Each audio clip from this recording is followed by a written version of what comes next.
Guys, it's Nessie and welcome back to Neror. Aku gak harus jelasin lagi, buat semua yang udah lama nonton Neror pastinya tahu sesuka apa aku sama creepypasta. Cerita-cerita horor yang pendek, compact, tapi somehow bisa bikin merinding. Everyone says I have my mother's eyes. Semua orang bilang bahwa aku punya mata ibuku. Mereka tidak tahu seberapa benar mereka. Wait, what? Oh! Dia bilang, "Pah, jangan lupa cek ada monster apa enggak ya di bawah tempat tidur adek." Untuk menenangkan dia, aku pun melihat ke bawah tempat tidur. Di bawah tempat tidur, kulihat anakku menatap ketakutan dan berbisik, "Pah, ada orang di tempat tidur adek." Dan setiap aku buat video membacakan creepypasta, aku selalu encourage kalian, mendukung kalian untuk menulis versi kalian sendiri. And let me tell you, some of you guys, banyak dari kalian tuh talented banget. Cerita-cerita yang kalian buat, kalian post di seksi komentar tuh nggak kalah serem, bahkan kadang lebih seram daripada apa yang aku bahas di video. So hari ini kita akan membahas dan melihat-lihat cerita-cerita horor pendek terseram versi Neroris, antara cerita orang yang kalian suka atau cerita-cerita yang Neroris buat sendiri. So without any further ado, stop senyum-senyum, cause shit's about to go down. Okay, let's get to it. Suka banget. Yang pertama ada dari It's Quelsa King.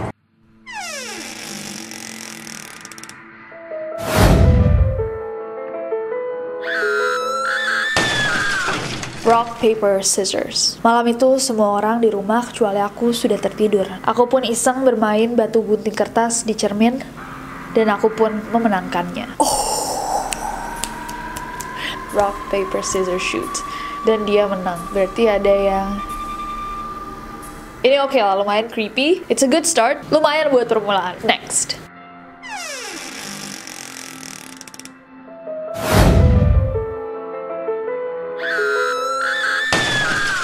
Yang ini dari Yusuf Firmanullah, Guling. Malam itu kamarku terasa jauh lebih sepi dari sebelumnya. Saking sepinya, aku bisa mendengar detak jantungku dan hembusan nafas gulingku. Damn, I like this. That's good. Wow, this is good. Apa yang bakal kalian lakukan kalau misalkan kalian lagi diem di kamar, tiba-tiba kedengeran cuma kayak detak jam, sama padahal cuma ada kalian yang di kamar itu.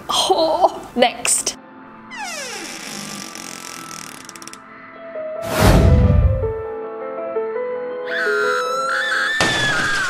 Adikku sayang, ini dari Joh-Fam.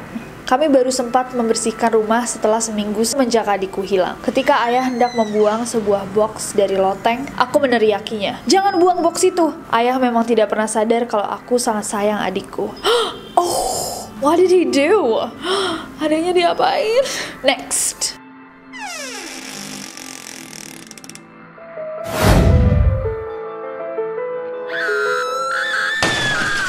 Yang ini dari Dery Sarif. Benar kata orang kalau anak kecil itu manis, sehingga aku tak perlu menambahkan gula di mangkukku.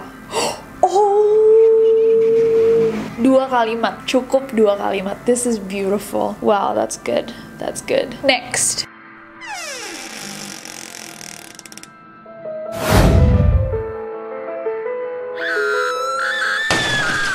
Next dari Marsims, bayangan.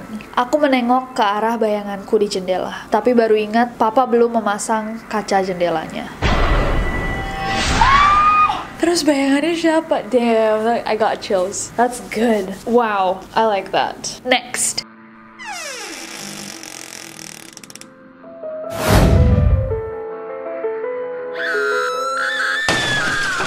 Next ada dari Fatan Nurhaya, pensil. Aku bisa melihat apa yang teman-temanku lakukan sekarang dengan pensilnya. Tapi kenapa penglihatanku kosong begitu mereka mendekatiku? Aku bisa melihat apa yang teman-temanku lakukan dengan pensilnya. Tapi kenapa penglihatanku kosong begitu mereka mendekatiku? Mungkin antara dia kayak dicolok atau there's like an underlying statement yang aku nggak mengerti. Mungkin ini terlalu tinggi buat IQ-ku. Apa mungkin kayak temannya tuh jauh tapi sedang melakukan sesuatu sama pensil, terus begitu datang dia di... I don't know. What do you think? Komen di bawah. Next.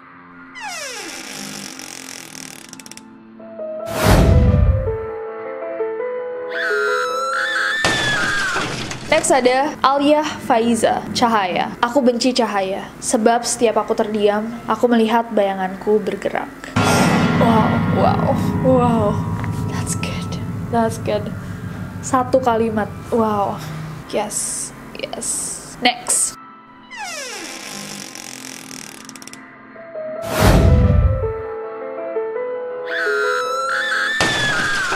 Ini dari Mutiara Khotimah. Aku suka jari adikku yang mungil. Suatu hari, ibuku memasak sup, dan untuk pertama kalinya aku sadar, bukan hanya aku yang menyukai jari adikku.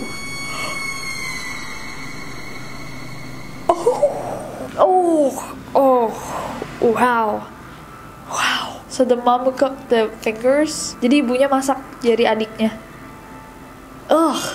That's good. That's really good. Mutiara Khotimah lumayan membuat kayak chills. Next.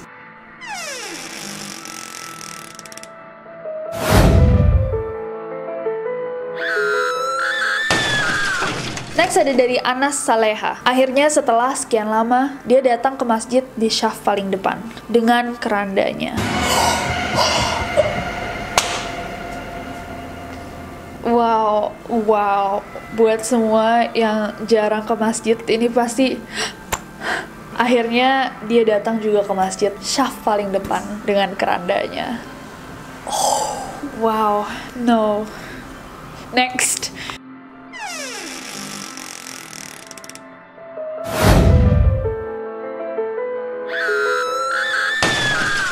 A friend. Ini dari Fin Gaming. My mother always hates me when I can't be friends with other people. Ibuku selalu membenciku ketika aku tidak bisa berteman dengan orang lain. Until one day when I came home alone at midnight. Sampai suatu hari ketika aku pulang sendirian pada tengah malam. Ibuku tersenyum kepadaku dan bilang, "Itu siapa teman di belakangmu?" Yikes! Apa yang bakal kalian lakukan kalau misalkan ini terjadi sama kalian? Kalian pulang sendiri, terus ibu kalian bukain pintu, nanya, "Loh, itu temennya siapa? Kok mama belum kenal?" Next.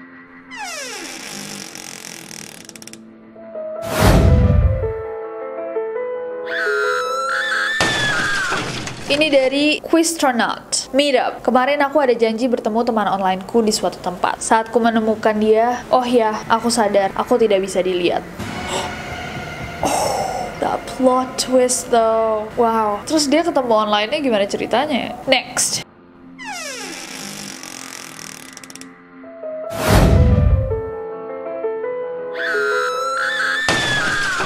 Oke guys, dan ini yang terakhir dari QWERTY, teman berjalan. Aku minta tolong seorang pria di seberang jalan untuk menemaniku berjalan melintasi area pemakaman karena aku takut. Di tengah jalan dia berkata, "Dulu sewaktu aku hidup, aku juga takut lewat pemakaman sendirian." That's so good.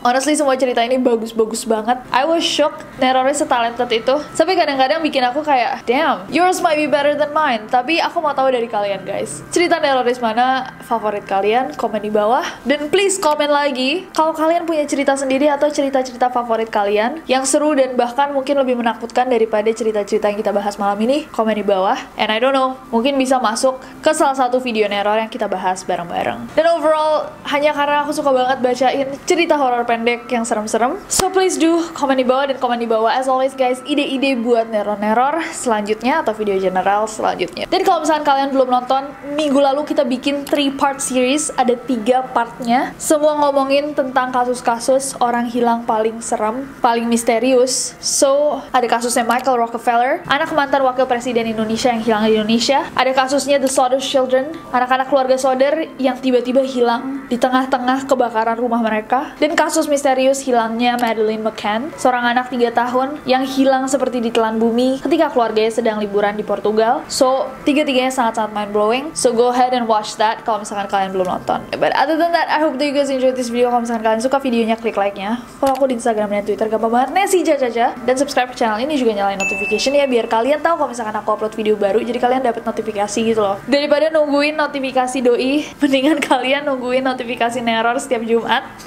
At least kita lebih peka. Dan karena aku gak sabar buat ketemu kalian lagi. Bye bye.